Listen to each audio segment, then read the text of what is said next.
And this here it is 6 air compressor for Algeria water drilling rig, 1300 CFM. This is number one.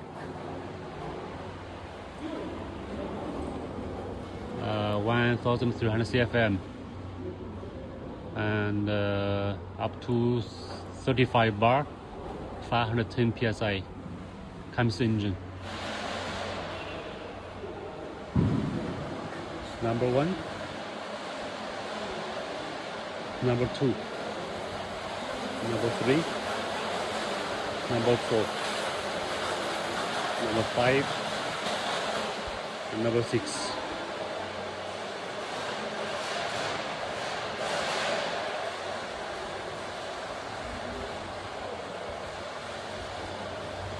It's trailer mounted.